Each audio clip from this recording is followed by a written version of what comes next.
was the thing? Good morning. You are watching QTV this morning.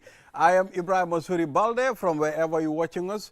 Well, how are you doing? How is your morning? It's Wednesday morning here in our studios, and we've been discussing something very interesting, the Afro days. I mean, during our days, we used to see our people used to grow their hair. And I'm pretty sure Mr. Ade also passed through that generation, as well as Mr. Mboj, the Afro days. I'm of that generation. And I think what people fail to realize now is that at a certain point, wearing an Afro, particularly for women, it wasn't just a hairstyle, it was a statement. Mm. It was saying that you were proud of your African hair.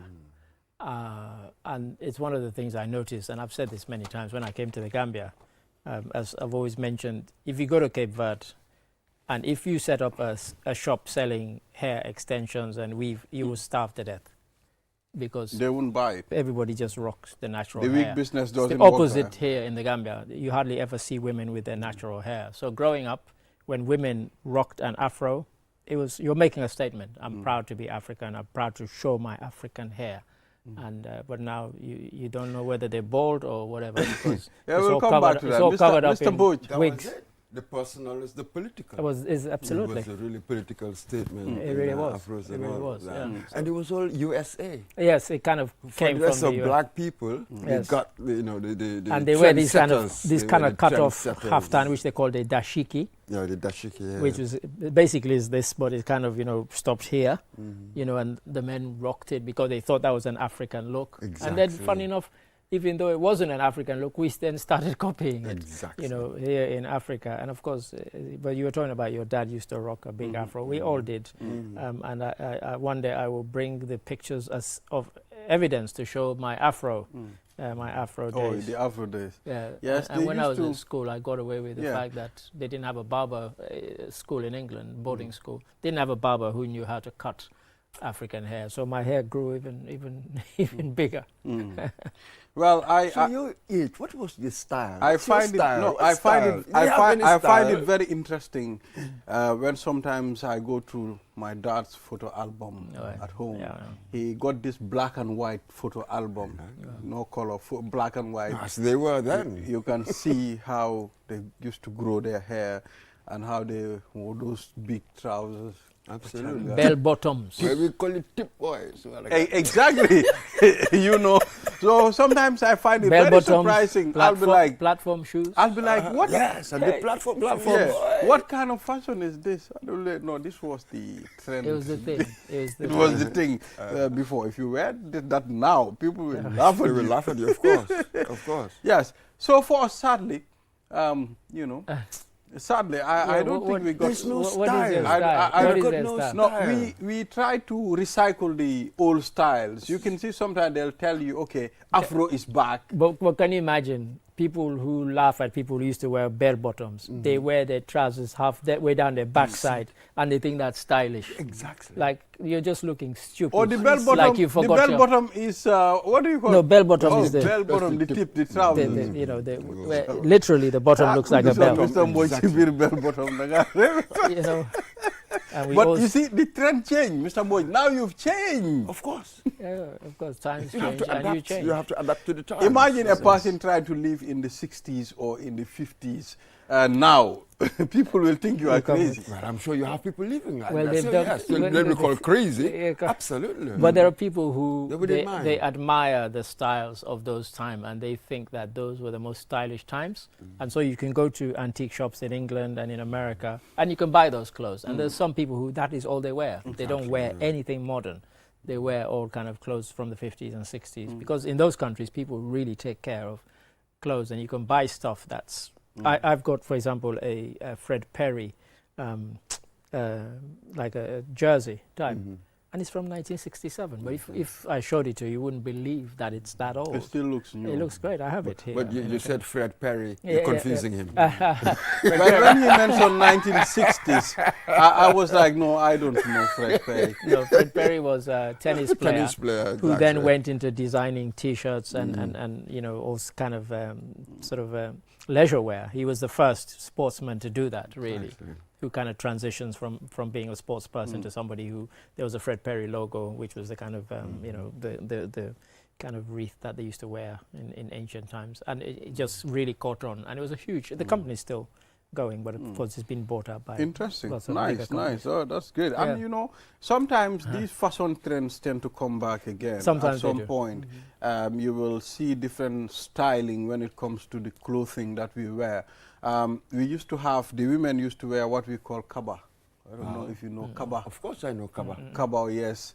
That big dress, I mean, at some point. But now you will hear our wife saying, okay, I just want to do the kaba style. Just to be different. It's coming back again gradually. Yeah, so you're watching QTV this morning. Be reminded the QCell phones are available from all our QCell customer care centers. The phones are very good, and at the same time, battery capacity is excellent, fast internet, and of course, you will enjoy using it. Wide screens as well. You know, the other one is costing $3,400. The next one, that's the black one you're seeing over there, is costing $4,000. And the middle one, that's the simple phone, is costing $600. It comes with a memory slot and, of course, double SIM card, touch light, FM radio. So go get it. Absolutely. And you know, yesterday, I was talking to somebody. I said to her, okay, call me. She said, oh, I don't have a phone. I'm like, this one wants one of our phones. So I'll probably be forced to buy one of them. Very instructive. You just said something. You know, here, people take the kind of double SIM for granted. In Europe, almost nobody has a phone with double SIM. Nope. Almost nobody. Oh, only single. Yeah, it's very unusual to find double SIM phones. I mean, because they get more. You don't need them. You don't need them because, you know, pretty much the, you know, tariffs between, even if you're phoning somebody who's on another, it's not a huge thing. But here, you have to have, you know, I used to have a China-made phone which took three SIMs. And when I showed it to people in England, they just thought it was odd. There are phones that even take 4 SIM cards. Really? Okay. I wouldn't be surprised. 4 of them. I wouldn't be surprised. For me, I was just so lucky. 2009, once I joined the Q group, and then we had our QCell. So that was it. Right. There was no need for anything else. Yeah, quite. So just single SIM and cool. So I've never had that issue at all. You know, both of my phones now are double now SIM. things are changing. You know, the coming of different GSM operators too give you the options. This is what the market creates. Okay. Now we have a lot of them. You know, all over the world. You can go to Sierra Leone, you can meet other GSM operators, you can meet QCell there as well. So you can see now you have option to either use one or get 2 SIM cards as well. So I know that's the reason. And it's creating market for those manufacturing the phones as well. And you're right, and you know, one of the ways that it works also is that if you go, for example, I have a phone which has both my, it has a Gambia SIM and my UK. Still. So I have lots of WhatsApp messages on my UK number, and that's on the same phone. So yeah. Interesting. Let's not forget our African code. Yeah. This one reads, when bad luck chooses you as a companion, even a ripe banana can remove your teeth. Now, I mean, what the hell? Can you imagine? Look at that man on the screen. The young lad. Look at that man. When bad luck chooses you as companion, even the ripe banana can remove your teeth. That's because you didn't look after your teeth. But I find it a really odd. But it's bad luck's fault. It's quite. It's the fault of bad luck, not the fault that you didn't look after your teeth. You know, it reminds me of the black Americans saying, if it wasn't for bad luck, I wouldn't have any luck at all. I'm not sure I get it. You know, bad luck chooses you as a companion. Look, you lose your teeth over even a ripe banana, then it's not bad luck. It's you didn't enjoying the banana. Well, no, you didn't take care of your teeth. You know, as you know, there are certain foodstuffs that really exercise your teeth, as you've been finding out this morning, Mr. Balde, in the office. But yeah, it's a strange one. It's a strange one. Absolutely. For me, sort of the first thought that entered my mind was, when things are going bad, anything, the slightest thing, just sort of exacerbates. The kind of, it never rains but it pours. It never rains but it pours, and you do not know why. Yeah, like you already lost your job, and then you come home and you find that they've cut off your electricity, and you find out that it's just like lots of bad luck seems to follow you around. So I guess it's kind of like that. Really.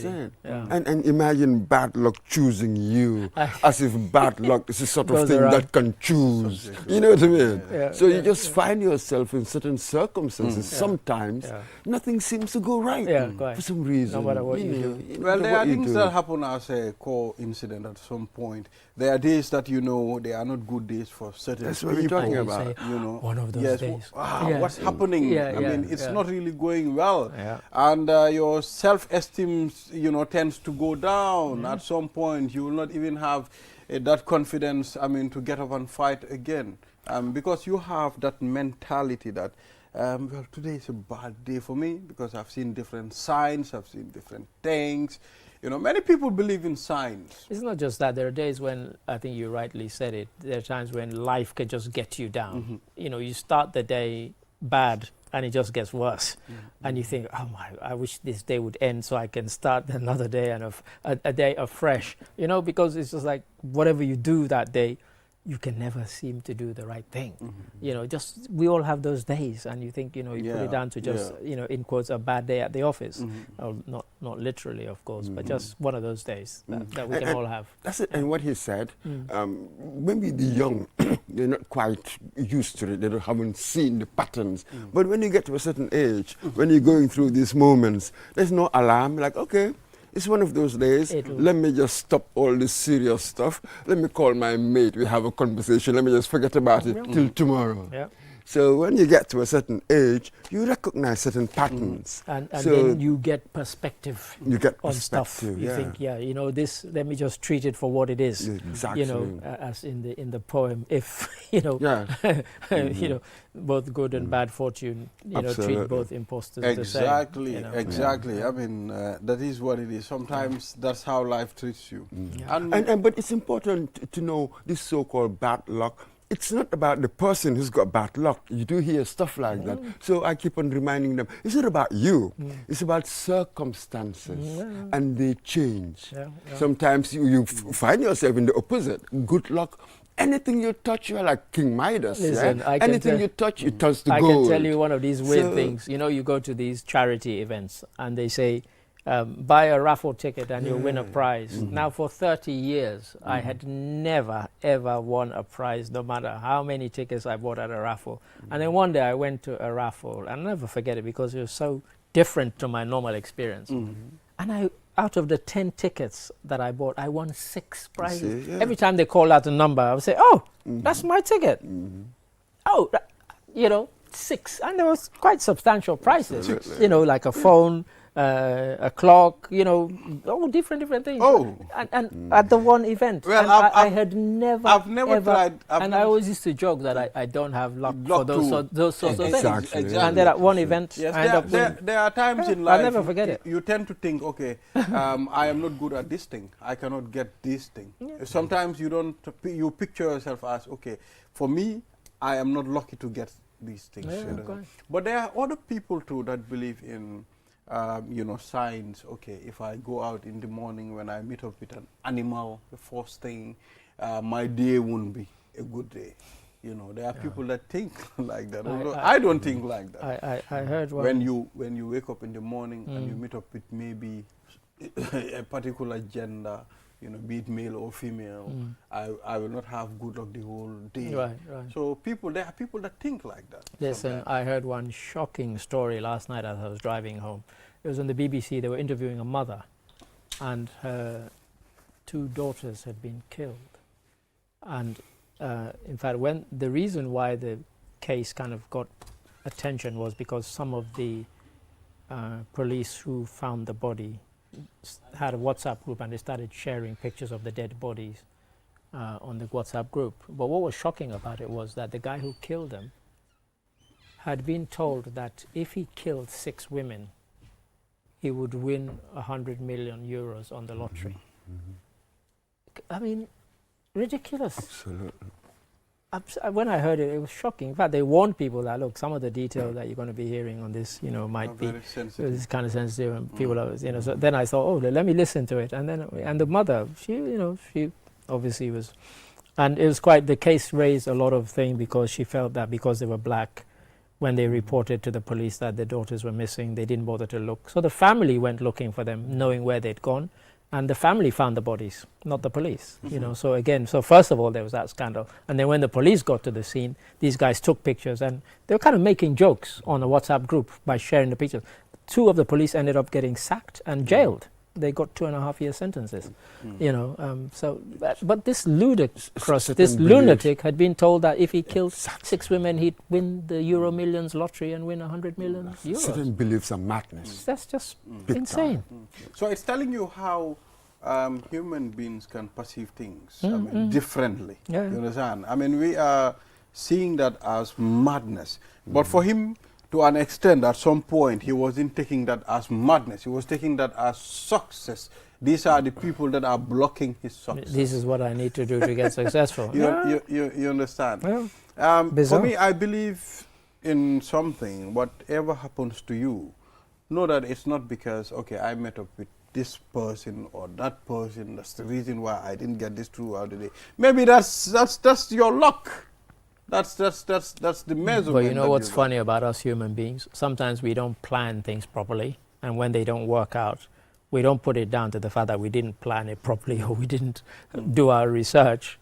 We put it down to bad luck or somebody is bewitching us or some nonsense, you know. No, maybe if you had taken your time, do your research, do your planning, do your strategizing, whatever it is, to get that success at the end of the road, you might have achieved it. Absolutely. But it's like not studying for your exams, and then when you fail, you're like, oh no, now which Monday? You know, no, it's not. You didn't study. You know. Exactly. So now, or even other times, you've done everything right, but things just don't come out the way that you want to go. It's just the nature of life. It seems to me. Yeah. You have certain randomness of events.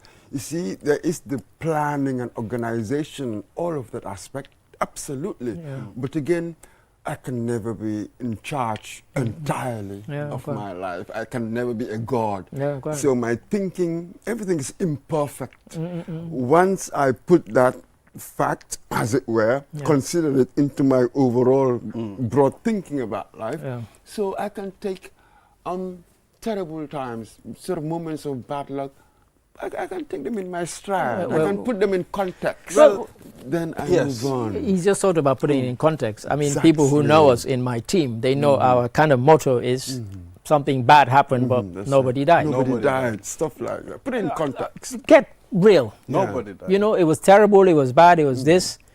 It has happened. Screaming about it, shouting about it isn't going to unmake it. You know, you want to change it, but at least nobody died. You know, I'm not saying be careless, be slack or whatever. Learn from it, because if you don't learn from your mistakes, then you're the real fool. You know, learn from it, but don't let it destroy the rest of your. Well, guys, you know, sometimes it's good to go through ups and downs in life. You understand? Because you just mentioned it. Learn from it. Next time you won't go through that way. You understand? And there are other challenges that will help you reflect as well.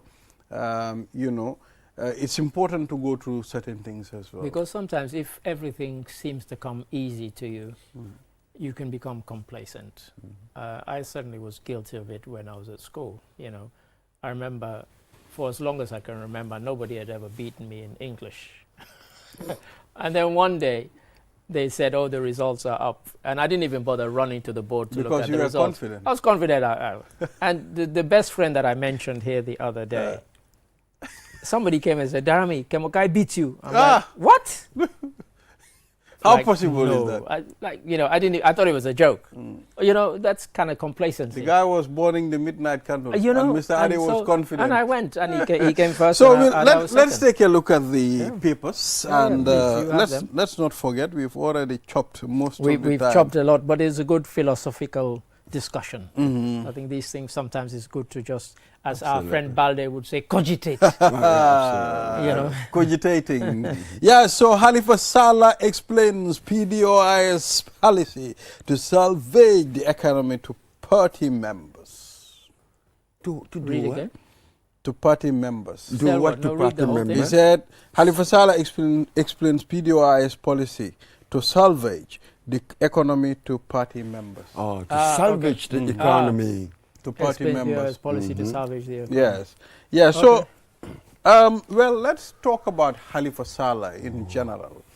I mean, he is one of the politicians that I admire and have so much respect for because he's been in the political landscape of the Gambia for a very long time. He has. And we've seen the role that he played. When you talk about patriotic citizen, when you see this guy, please hold his hand. And he's still moving on, although he said, I've taken the back seat when it comes to politics.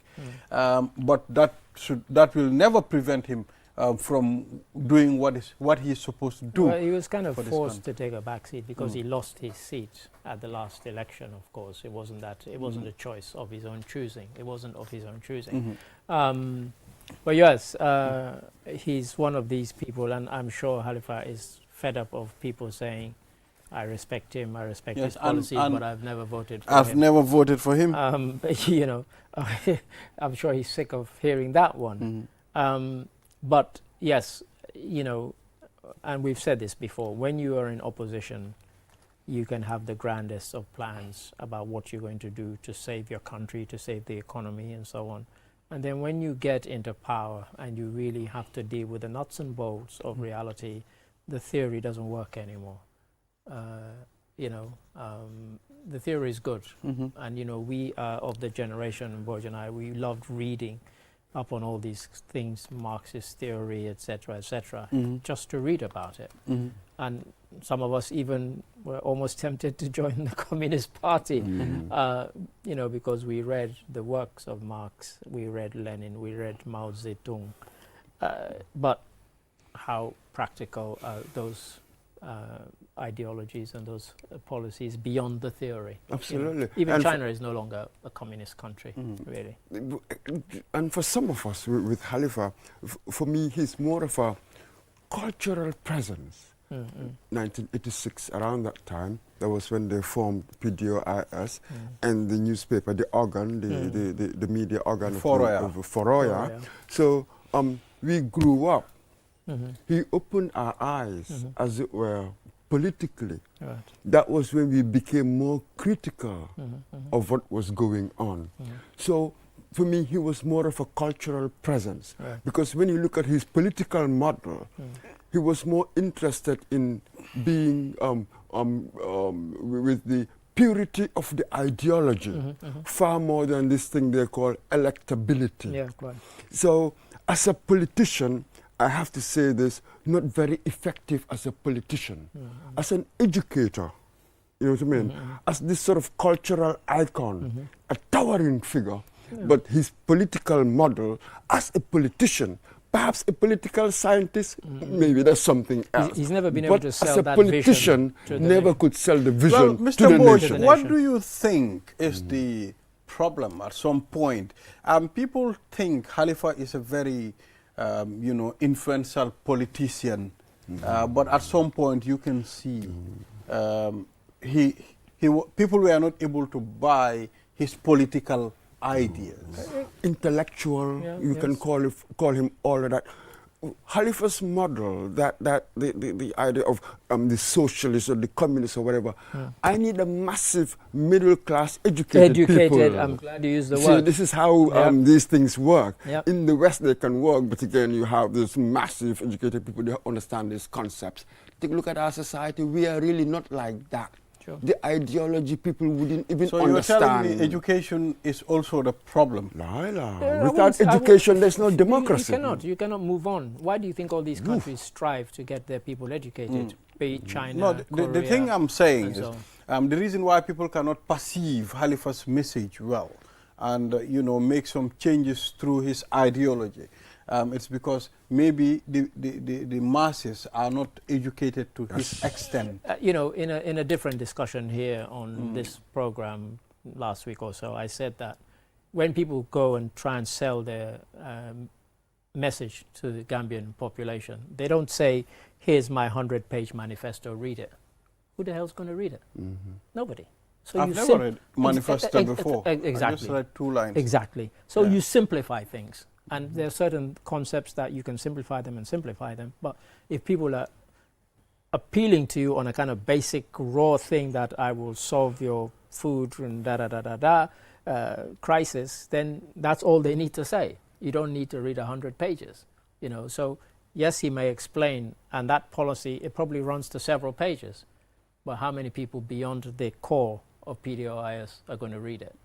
Is some farmer up country going to read it? Is some woman working in her garden growing vegetables going to read it? You have to have something that can connect to people on a visceral level that they can feel and touch and see and smell and say, yeah, this means something to me, it makes sense to me, beyond ideology. But, you know, he will probably, if he were here, he'd say different. And the idea of how you're going to salvage the economy, I think there's a massive, it's a tall order. Don't know much about that. If it was simple, everybody would have done it. Absolutely. but this democracy thing we're talking about, Ade, we've learned that democracy it's got 3 assumptions, hasn't it? 1, I educate my people. 2, when I give them the right information. 3, they will take the rational choice. They are all assumptions, you know what I mean? They are all really problematic concepts. It's not been working for us. That is why you hear a lot of people, oh, what is democracy for? Why do we need this? It's not doing anything for us. It's not working. They say, oh, it's a Western thing. It's stuff like let's that. do our own version of politics and so on. You know. Well, Mr. Ade, let's be very frank, Mr. Mboj. Yes, let's. Democracy. I mean, most of the nations that have democracy, does it mean that they have 100% democracy? No, it's an imperfect to thing. an extent. Look, most of these nations today that people are looking up to. Let's take a look at Rwanda, for example. At some point, it's a democracy. Is it a democracy? People will call it a flawed democracy, really, because Rwanda has many elements of Russia to an extent. Everybody who has risen to be a kind of virtual good threat to Kagame has ended up in jail, similar to what has happened to many people who've risen up against Putin. So people respect and admire the changes, particularly since the genocide. You know, we're not talking that long ago. And how the country has transformed itself under his leadership. They admire that, but I don't think anybody looks at it as a model of democracy. Far from it. You know, in a democracy where somebody gets 98% of the vote, it tells you that, as I always joke here, it probably means that even your enemies voted for you if you get 98 or 99% of the vote. That's a joke. You know, they could be bashful and say, okay, he got 70 or 80%, but 98%, 98.7, I think. Let's move to the next. For me, your problem, very quickly, is there a perfect democracy? That is meaningless. What is the perfect democracy? What does it mean? Have we ever seen it before? Exist. Democracy is about certain principles of governance or participation. How do you institutionalize these ideas? That is why you see it sort of varies, presidential, parliamentary, you have different systems. So there's no such thing as the perfect democracy. Well, that's the thing. It's always a work in progress. America likes to hold itself up, and the last president up to last week is refusing to admit that he lost the last election. That's the thing. So at some point, no you know, Gambia produces first ever home-based textbooks for senior schools. Yeah, this was launched and we covered it on the news. The higher education minister was deputizing as basic education minister when he launched this, and he mentioned the lacuna. You know, there's a gap. There's a gap in this, and it's good. I mean, you know, and he talked about context, that if the textbooks are kind of given a local context in who writes them, who produces, who prints them, there's a kind of thing. So, you know, sometimes when people talk about pride, these are the kind of things you can be proud of. some other things that are beyond you. I'm not sure, like somebody who comes from a country that has beautiful landscape. You didn't do anything to make the landscape beautiful. Why are you proud about that? It's none of your, not of your doing. But this is, Gambians have written and produced these textbooks, and it's for the first time that this is the situation. So let's see how it develops, and let's see whether this makes. Because one of the statements he made at the launch was that I would like to see the growth of a reading culture in the Gambia. He's got a long job and a task ahead of him, because there isn't that kind of reading culture, reading books, reading so on. But hopefully, if they grow to schools where they can connect with some of the literature, for example, then who knows? It might inspire. Well, we grew up in a generation where we read. I like a bit of realism. There is no society that you will go to people really have a reading culture. It's a class thing. Middle class, educated people, they read. They read. What they call working classes, they don't read. So you are never going to get people reading everywhere. Why has it ever existed? Well, Mr. Mboch, you made a point there. I mean, I'll have to take him to Cape Verde. Yes, at some point. Every one of the islands has a library, culture, and those libraries are full of people. I think the reading culture borrowing books. It's a home thing. It depends on what happened at home and your school. I think it's a home thing. The reading culture, I mean, for this generation, we don't have that attitude of reading, our generation. Your generation, I mean, you know the significance of reading at some point. That's why I would have appealed. Maybe they can see how best to introduce electronic, maybe textbook or something. Yes, you mean in the schools? In the schools. Yeah. Where students can access it on their phone. For a lot of people now, in fact, that's how they read. I mean, I myself have been sent various books in the last year or two electronically, and I've read them that way. But I still find, I go to Bakode, Amsterdam. In fact, first time I went there, the thing that excited me most was that it had several shelves of books, and I walked away with about 8 or 9 books. And the next time I went, I bought another 6 books, paper and stuff, and some classics, and they were going for $50 or less, I think. Well, allow me this bit of pedantry. I'm going to be pedantic here. These kids are reading all the time. It's just their phones.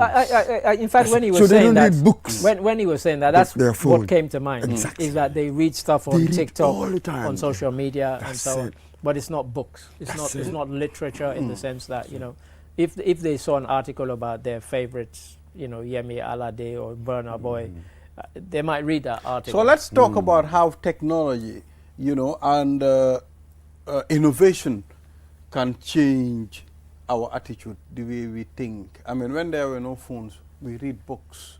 We are busy going to libraries. But libraries are when there were no books? When there were no technology. Book is a technology. It came. That was why I said it evolved. When it evolved. I mean, now it means you are not only focusing on your books, but you are focusing on the internet. Because what you have on your lap is similar to what they call a Kindle. And essentially that's just for books. People say I have a Kindle, and there are books even now, and in this generation and this age, that sell millions on Kindle. So globally, people are still reading. People are still reading. They're not going, paper and so on, but they're still reading. And well, I think Africa here we don't have the habit of just reading books. No, don't say Africa. Be careful. Be careful. That's a big statement. It's a Gambia thing, really, maybe. But don't careful. say Africa. That's not true. Because in some countries that you go. Not true. I mean, here in KMC, they just opened the first community library. I was shocked when I heard that. Because in fact, where I'm building my house, I'm actually intending to convert some of these containers into a library for the kind of local community in Sanyang. Because at home in London, I have close to 4,000 books. Some of them are rare books, 100 years old. Oh, you got a container there?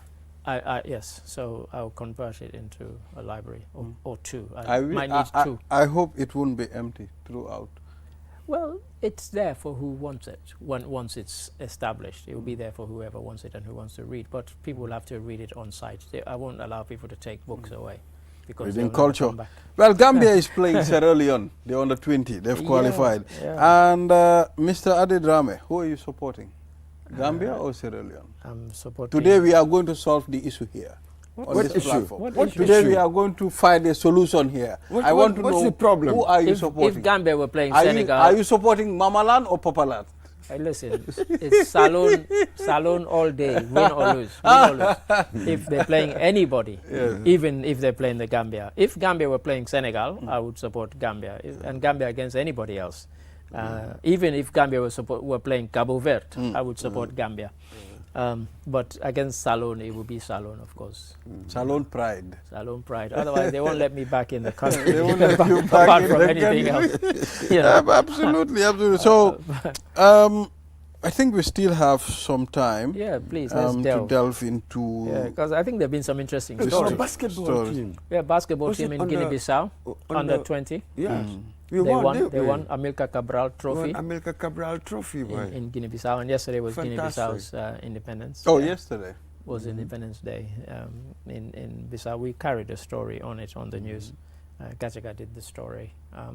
They've got two Independence Days. They have 24th of September, which is the one that they self-declared. Well, guys, I want us to 1974. deal with this. I mean, recently we've seen a particular report circulating, although I don't believe in social media reports, but sometimes, you know, when you get to find out, you know, you realize. I get worried every time I hear this. Anyway, carry on. Some of these things are true. Yeah, go on. It's regarding the Nyanija National Assembly member car. I mean, that they claim, okay, the driver, stole the car, and at some point, you know, he vanished with the car, and nobody can trace the driver. Well, and surprisingly, someone, you know, spotted the car somewhere in Guinea-Conakry, you know, with the number plate National Assembly member, NAM. You understand? Right. So then, after reports, they realized, okay, this car was rented to a Guinean business tycoon, you know, to go and do some business transactions. But the car, they've reported it was already lost. I mean, someone stole it. Someone. They'd even offered a reward for its return. They offered a reward. So, I mean, I don't understand what was going on, Mr. Ade. That sounds funny. Look, that one, I don't think we'll ever get to the bottom of it. That sounds funny. But the fact that the National Assembly member had gone so far as issuing $50,000 reward for it, you know, tells you that the car was missing. As to how it ended up in Guinea-Conakry, of course, when apparently the guy was only meant to take it to Senegal. But then again, why are you lending your car to your driver to go anywhere? It's not an official business. It's a lesson for other National Assembly members. I think these very expensive Prado, very nice vehicles. Well, I mean, for me, I cannot connect the dots at some point. I don't understand. You know, there should be a thorough investigation as to what the problem is, because these are vehicles. I mean, in the expense of taxpayers' money, and at the same time, at some point too, these are the vehicle.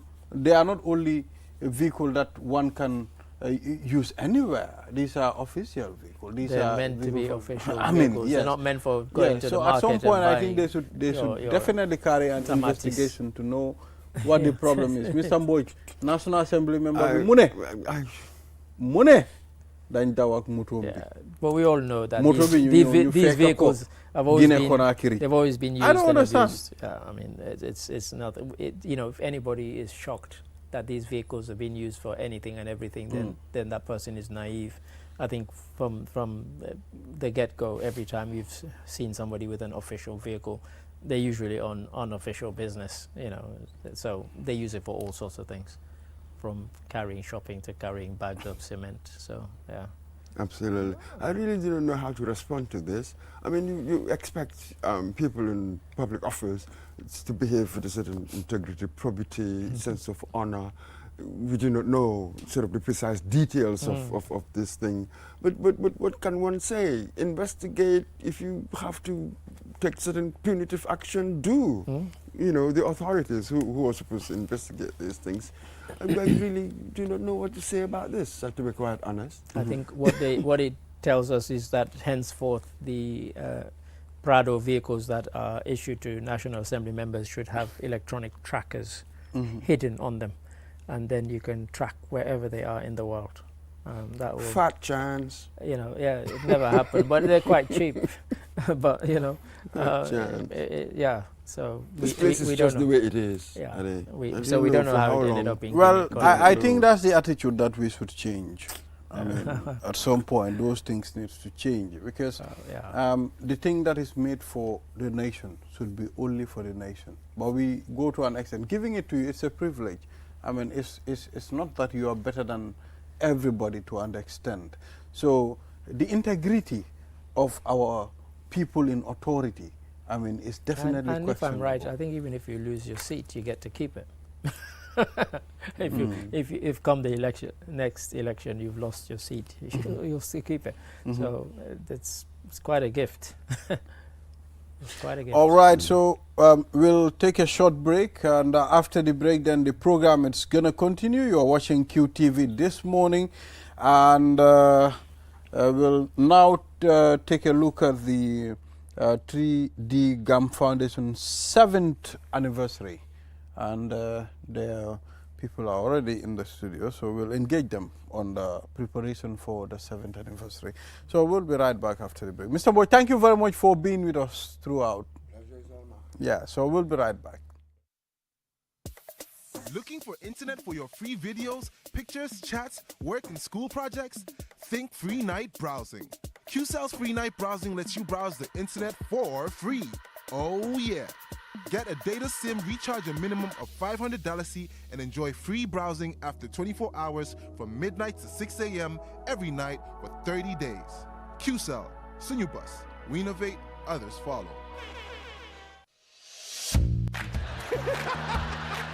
It's happy time. Get 50% off all calls to any network. Enjoy calls every day to any network from 6 a.m. to 10 a.m. Is it too good to be true? QCell. We innovate, others follow.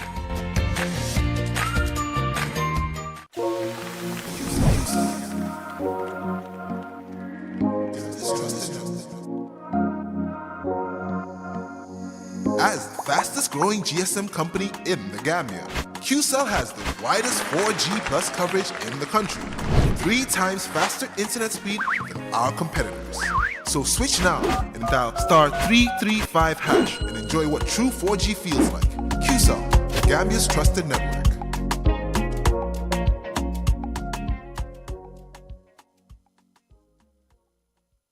QCell, the fastest growing network in the Gambia, now presents to you the eSIM.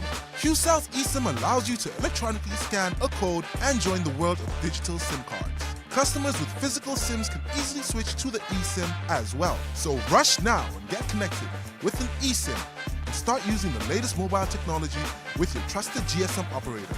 For more information, call our customer care on 111. QCell, Sunubus. We innovate, others follow. Terms and conditions apply.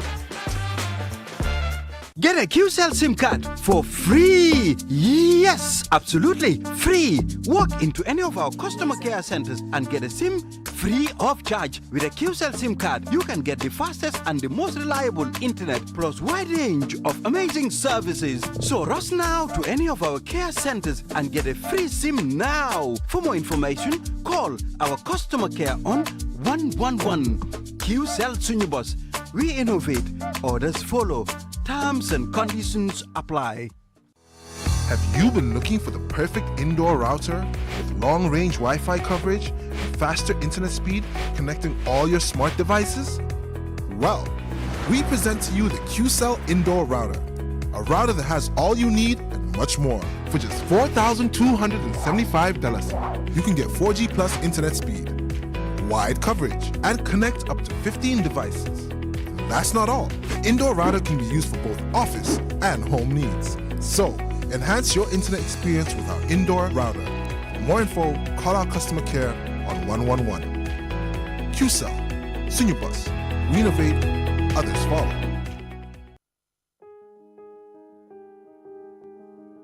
With so many things to do in a single day, it's important to have a network you can trust.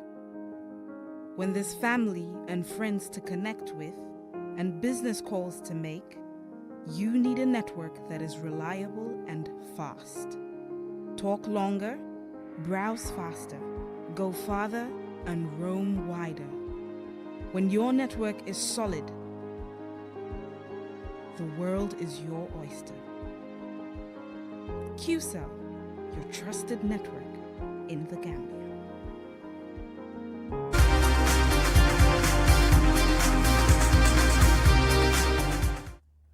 We are back. You are watching QTV this morning. I am Ibrahim Masuri Balde. Now let's move to the third segment of the program. That's the 3D Gum Foundation 7th anniversary, and we have the 3D Gum Foundation team with us in the studios, Mr. Ade.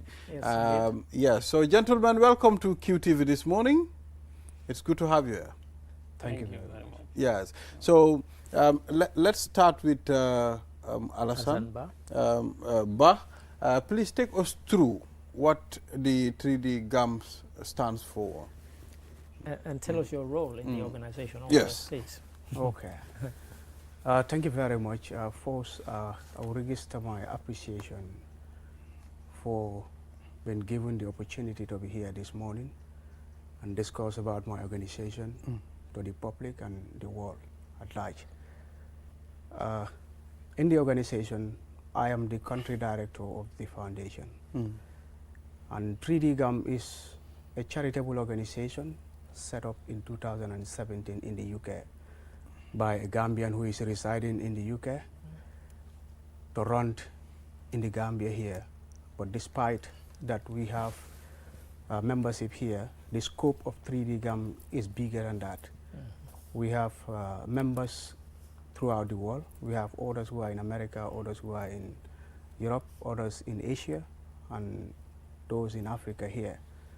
We have 3D sets in two, that is 3D Global and 3D Gambia. Okay. So the 3D Gambia is the one to which I am heading in the country here, which is operating in the Gambia since its inception in 2017.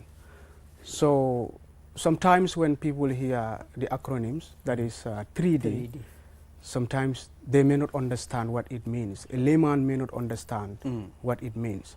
So to demystify that, 3D Gum means decision determine destiny. Okay. That we understand that yes, God is the one that decides everything, but our actions are also complementary to certain decisions. That we are who we want to be in life. So this is why a decision is very important. So that is where we do the perspective of 3D Gum. Decision determine destiny. Today, whatever you do today, you are building your own future. Because if you neglect yourself today, you are neglecting your future. So it's important that you take decisions that are well informed, decisions that are very critical as per your future tomorrow. This is why we call it decision determine destiny. And for us, our intention is to radiate goodness in mankind. Okay. But because it's a humanitarian organization, and it's important that humanity is showcased wherever we are and whatever we are doing. Yeah. So how do we radiate goodness in mankind? If we could come to you. Yeah, thank you very much. Please introduce yourself if you don't mind. My name is Yaya Bojang, the Deputy Country Director of 3D Gum Foundation. As my boss already said, we radiate goodness in people, especially those that are disadvantaged. Okay. We understand that everybody cannot be equal in terms of our earning and in terms of what we can have at a time. So that is why we have organizations that are responsible of at least seeking funds on the behalf of other people that are disadvantaged, or do it by themselves to support them. Because we know life is very difficult. And with that, we have to support one another so that we can grow all together at the same level. Even though it will not be at the same pace, but if you are well off, it is good that you see, look around people that are below you, so you support them so that they can grow well. So this is how the foundation have been doing, supporting people that cannot, have at a level that they can at least be proud of, but a way that they can feel that somebody has supported me in what I'm doing. So that's what the foundation does. Yes. So what are the significant milestone achievement over the past years? This is the seventh anniversary. Can you take us through that last one? Yes, since the formation of the foundation in the UK, we have achieved a lot. I can say one of the most monumental achievements that we have, achieved over the years is our human rights education. Okay. At understanding that, human right is a fundamental thing that human beings should enjoy. That we distributed about 236 human rights, we collaborated with 236 institutions and schools across the country. There is no region in this Gambia that we do not take human rights packages and take them to schools where students or children are going to be educated on human rights. That you can see in the Gambia today. I cannot say we are wholly or solely responsible for the improvement in the respect for human rights and the rule of law, but we are part of the stakeholders who have done something in this, because we go into schools and trying to educate children and even teachers on how to respect people's rights and how to respect the rule of law. That is number one achievement. And the other achievement that we have done over the years, that is the medical materials that we have distributed across the country too. We had a collaborator called Maya from Holland, who since 2020 we have been distributing medical materials with her. Even last year in November, I was with her and my team in Nyomi.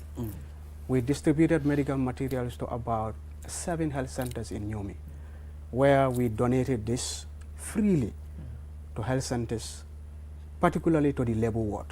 Because understanding that labor is a critical, thing in the country. Absolutely. That many people are dying in the labor ward. So therefore it's important to equip that ward to make sure that lives are saved. Babies and mothers are saved. We have seen how people are struggling. So we deem it necessary to make sure that we support the government in whatever they are doing, because government cannot do it alone. So there must be other organizations, civil society organizations, who will complement the efforts of the government. And that is another achievement. And the other one is we have supported students in a way of giving them prizes when they have speech and prize giving. Okay. So we have done that. And the other thing that we have done, we also contributed in different, events, like during the COVID-19 also.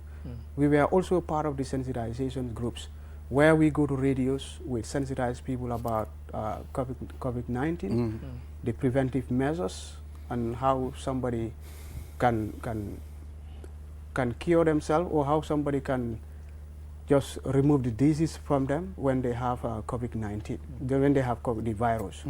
So these are some of the achievements. Okay. Yeah. Now, when you talk about schools, you talk about donating packages.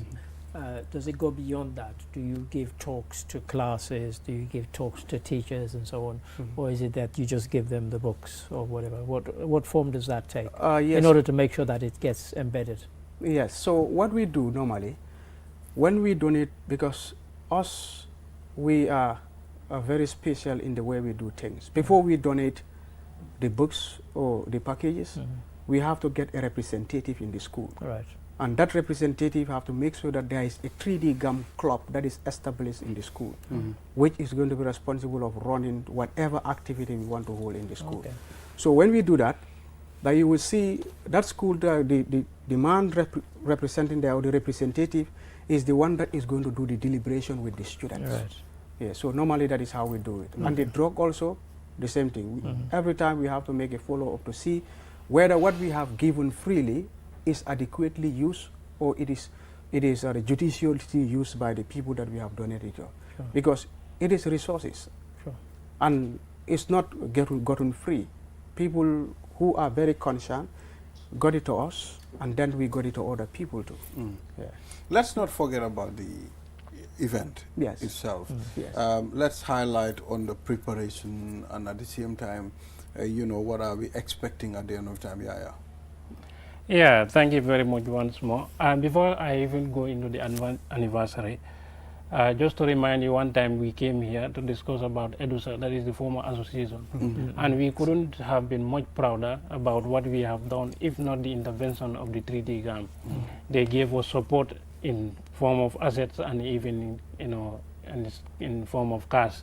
So we can say 3D GAM have been supporting people in order to achieve their goals, and EDUSA is part of that. Sure. So coming to the anniversary, we understand that if you serve for a certain point, you need to at least reflect on what you have done. True. He has already mentioned what we have done as a foundation supporting people selflessly to make sure that their life have been better.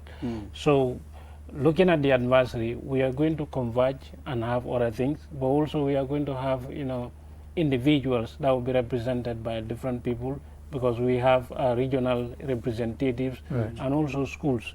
So it will be good that we come together, we reflect on our past and what we have done, what we have achieved, and where are we going. It is also important that you know the direction that we are going to have.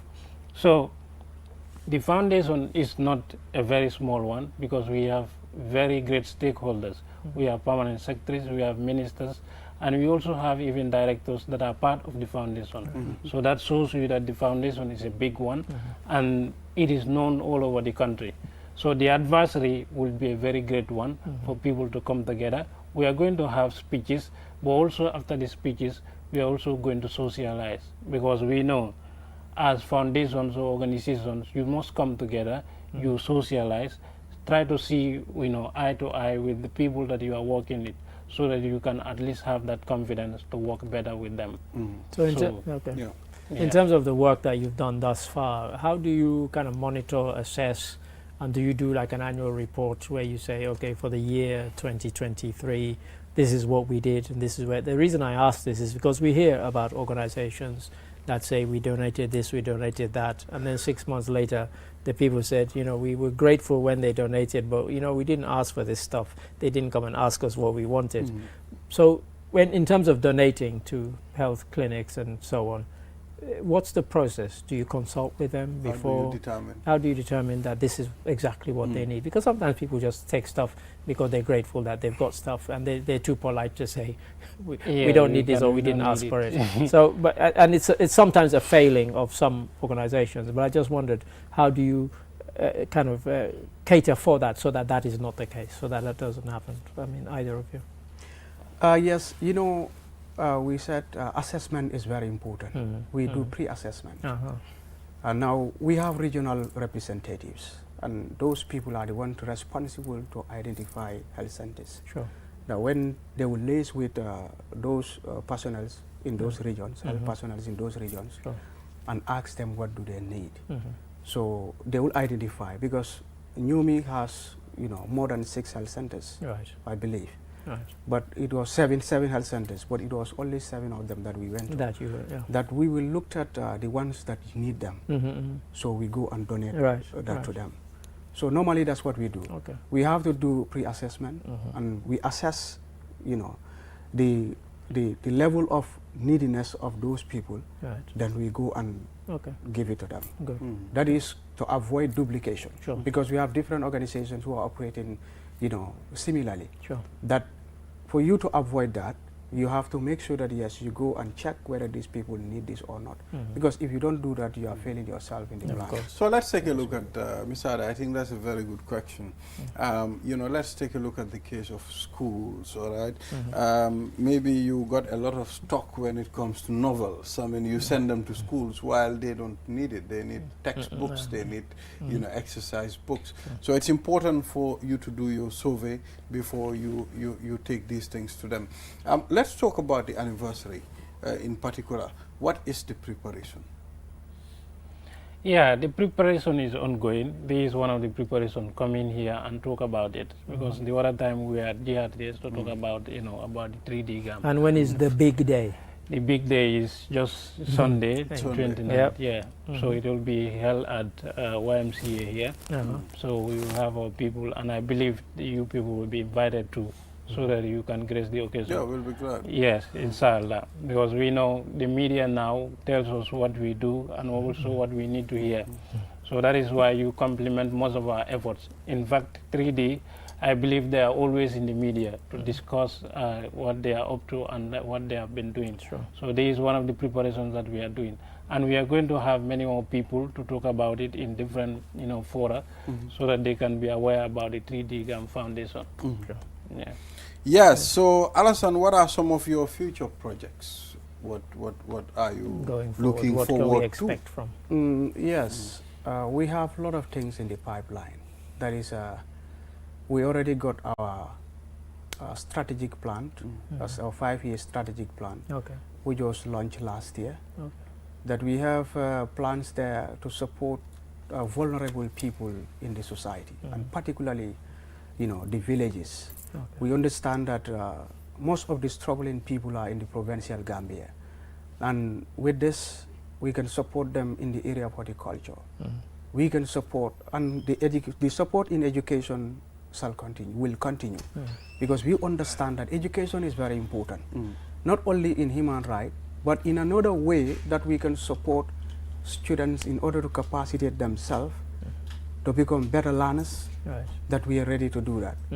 Education, even in agriculture, and as I mentioned, horticulture, we want to support women in horticultural production, that where they are going to be empowered through donating, maybe helping them with gardens or bowls or any material that they will need to make sure that, yes, their work is advanced. We will do that. And still in the area of drug, drug is a menace in the world or in the country. That drug is ravaging a lot of societies. That we have seen to what the Kush is doing in the country. Sure. And many other related drugs, types of drugs, what they are doing in the country. So our advocacy in drug awareness is still ongoing. We still have packages of drug awareness that we want to donate to institutions. Okay.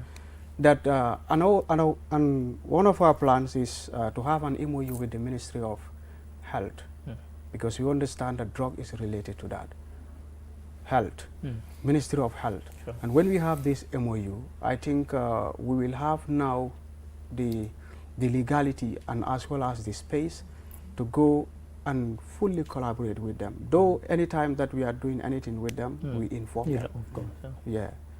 It is going to be an MOU now with them. And we also want to collaborate with the police, because human rights is very important, and we still have these packages. The police are very central in the society. Sure. And for us to have a very fair and just society, people in authority have to be educated. I'm not saying they are not educated. Yeah, but we have to, yes. But we have to make sure that, yes, they are fully educated to make sure that they respect the rights of people and human rights. Sure. The rights of people, the rule of law, and human rights should be respected. Okay. So these are part of our plans. All right, so we've exhausted the time already. But before we exhaust quickly. the time, I don't know who is operating the camera that's on Alassane, but can they just zoom into his collar, please? And I'll tell people why. Don't worry. I mean, I know where he's driving at. He said, I did not button up. I have to button up my shirt. And he said you can't button up your shirt unless you're wearing a tie. Okay, I just wanted, you didn't even know that, and you walked in with your shirt beautifully buttoned up. But did not so there you go. He didn't button up. You know what I said is, okay, in our Gambian society, you cannot free your half-turn button, the type of shirt he's wearing, the type of half-turn. Sometimes you need to button up. And but I said he needed to button up. I don't know for some reason and he why said, no, you don't. Decide to button and up. as if Alassane knew. So Alassane, thank you for rescuing me. Okay. Thank you. All right, gentlemen, thank you for coming. We appreciate it. And we wish you all the best. We wish you all the best. Make sure you not send only Ali Drame an invitation letter so that he can cover the event. Yes, I even have the invitation for. Okay, great. Yes, and we'll definitely want the people there. All right, thank you. Thank you. We're expecting high-profile people there. Permanent secretaries hopefully are going to be there as keynote speakers. Okay, cool. So it will be very interesting, and it is not very far. It is just at YMCA. The YMCA next door. YMCA here. Not very So far. It's close. we are all welcome. If Janaba was here, she would the have Jolas and the Sereres are invited. Oh, yeah. There will be food. We'll have that thing there. And the Zoninkas. It's their day. It's their day. Everything will be It's their day available, today. It's the Soninke day Inshallah. today. It's their day Yeah, so today. Mr. Ade, thank you. Yes, And pleasure. hope to do this again tomorrow. Yes, Inshallah. but just to say that is International Soninke Soninke Day. Language Day today. This has been pronounced by the United Nations. It's very rare for a language to get its own international day. So this from henceforth, 24th of February, is International Soninke Language Day, and the first is today. And that was announced by the United Nations this year. Thank you. So thank you very much. Thanks to all of you. I mean, we'll come back here tomorrow again and do the. But be reminded, the QCell phones are available. We have a new phone promo, and they are very cost effective. You can buy them from any QCell customer care center across the country.